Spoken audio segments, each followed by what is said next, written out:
कठोपनिषद श्रृंखला के दूसरे वीडियो में हमने मंत्र क्रमांक 9 तक चर्चा की थी। मंत्र क्रमांक 9 में यमराज नचिकेता को 3 वर प्रदान करते हैं जिन्हें वह स्वीकार कर लेता है, और मंत्र 11 में नचिकेता अपना पहला वर मांगता है। इस तीसरे वीडियो में हम क्रमांक 10 और 11 पर चर्चा करेंगे। मंत्र 10। शांत संकल्पस्य सुम्ना यथा स्यात् वीतमन्युर्गौतमो माभिमृत्यो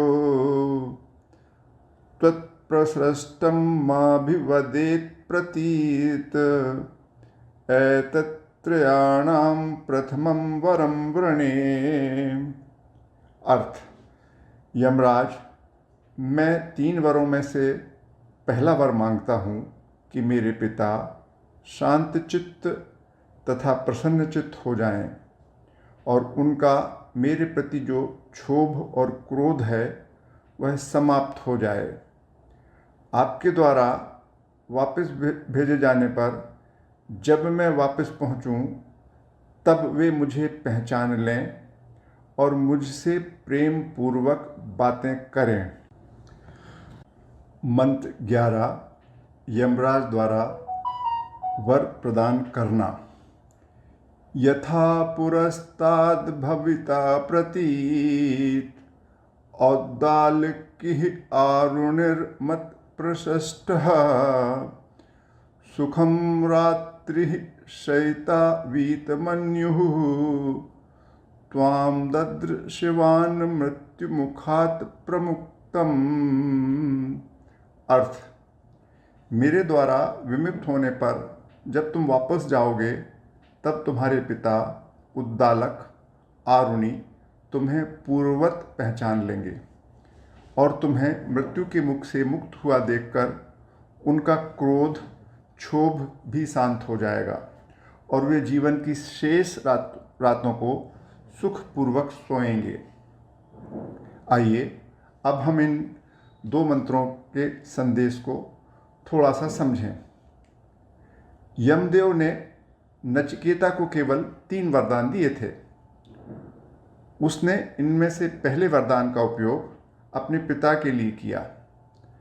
नचिकेता का यह कृत्य उसके श्रेष्ठ चरित्र और स्वभाव को प्रकाशित करता है।